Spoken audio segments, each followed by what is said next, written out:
What's up, everybody? Andrew Juge here from the Saints Happy Hour podcast. We're going to call this Morning Cocktail Day 2.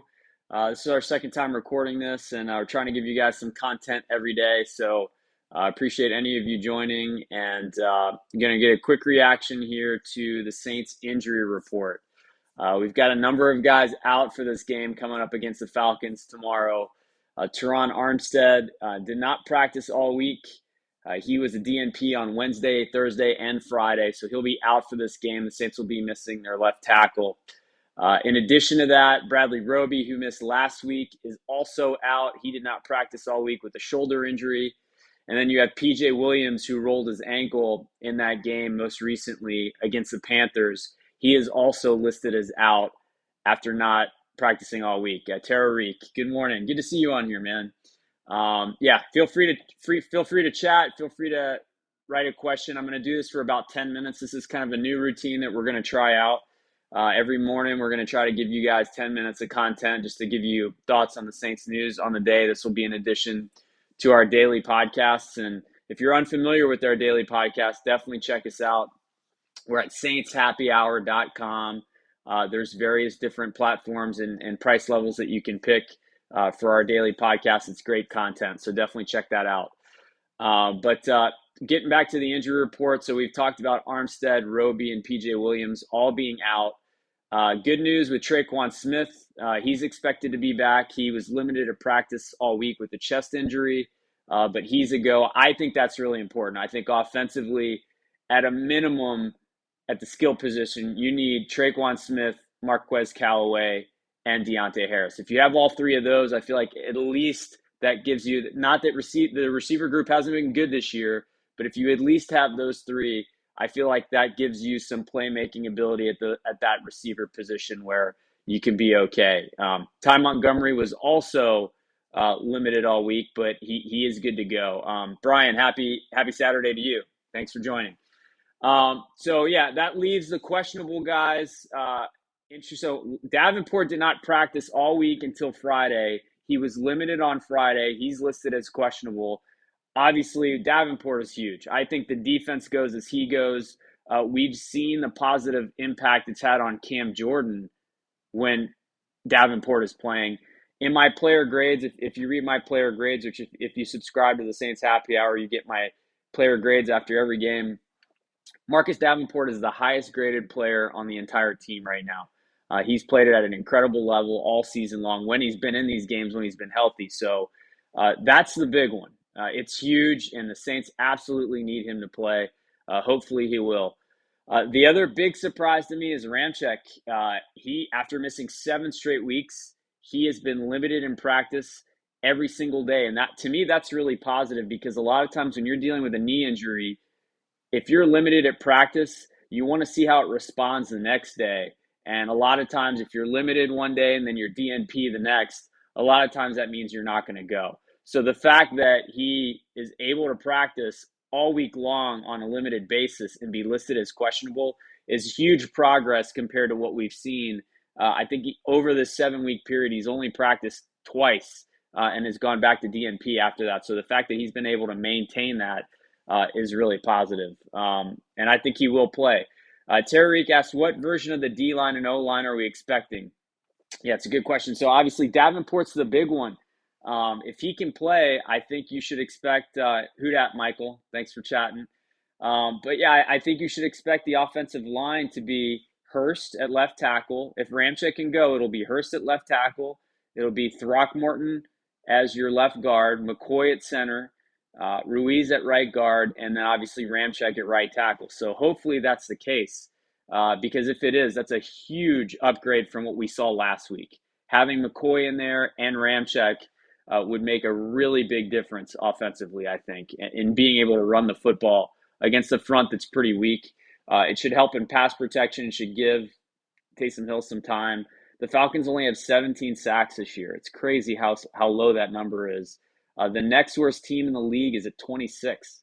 That just kind of illustrates how bad their pass rush is. Quickly getting back to the injury report, Mark Ingram is listed as questionable. He didn't practice the last 2 days, so I think he's trending towards not playing. But on the defensive line, I think you should expect business as usual as long as Davenport can play. So I think the injury report overall is pretty positive. Obviously, Davenport and Ramczyk to me are the big ones. You want those two guys to play, and it's really important that they do. But the fact that they were both limited on Friday is a positive trend. So I think they are both tracking towards playing, even though they're listed as questionable. Obviously, missing Armstead is a big deal, but not a surprise. He's been missing.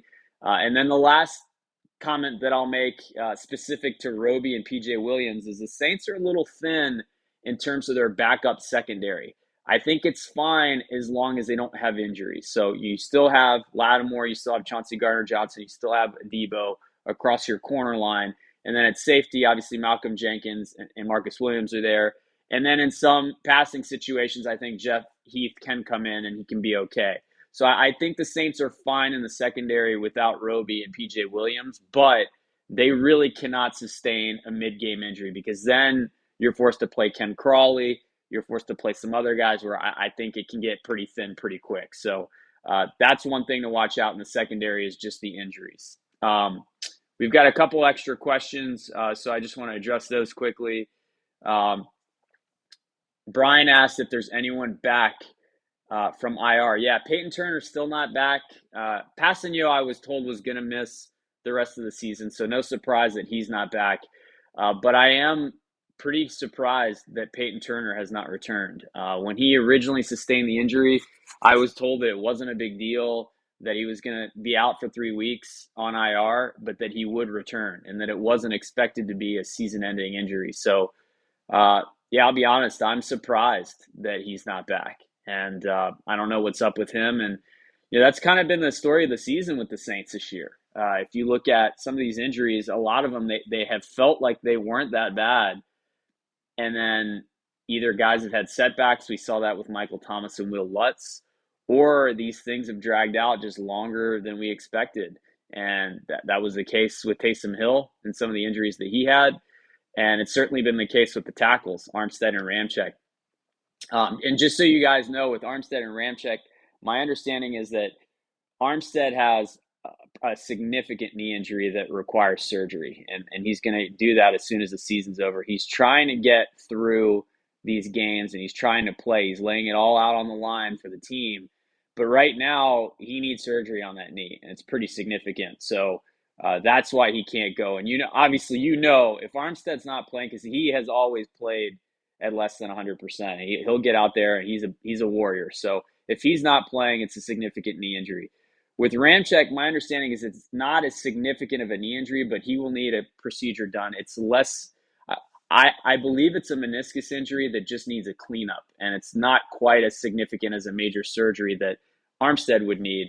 But in Ramczyk's case, that's a big reason why he hasn't been playing. So hopefully he can play this week, and we'll see how that goes. A couple other questions here that I just want to address.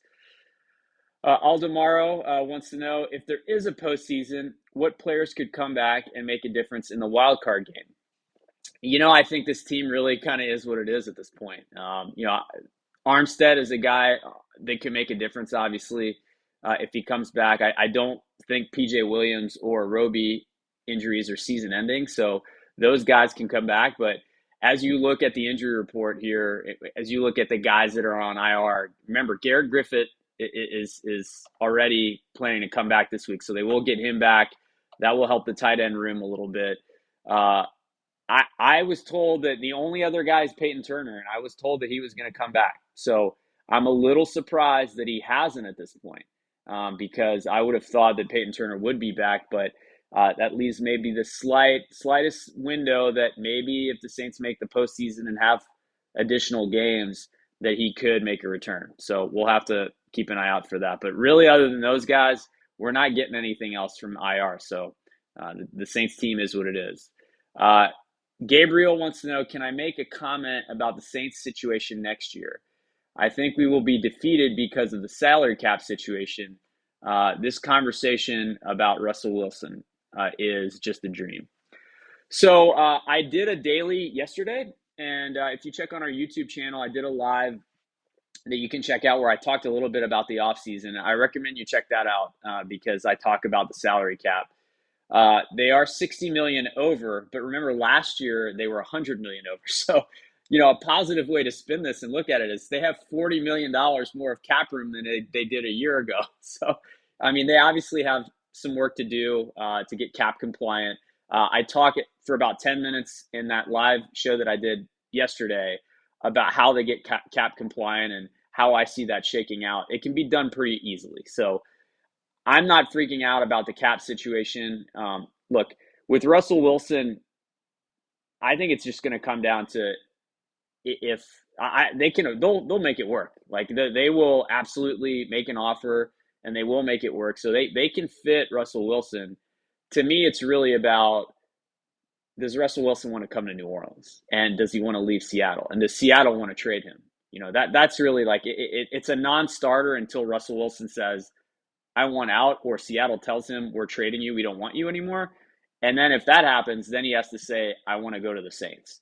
To me, it's a pipe dream unless those two things happen. So it's got to start with that. And so I think for those reasons, it's kind of a long shot, but I won't say it's impossible.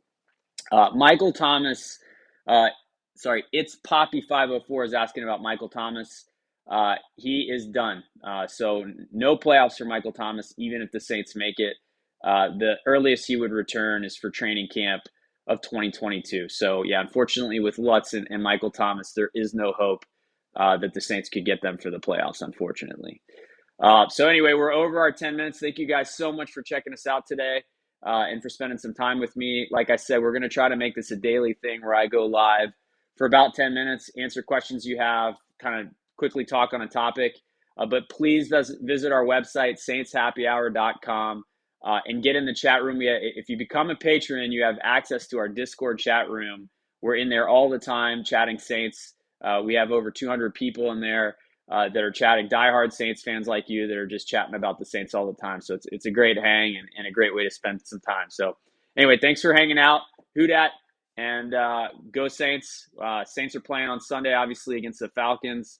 And fingers crossed that they can get a win. And we'll need some help from the Rams beating the 49ers as well. So we'll be watching that game closely. And obviously, if we get those two results, then we'll be in the playoffs. So see you guys soon. Thanks again.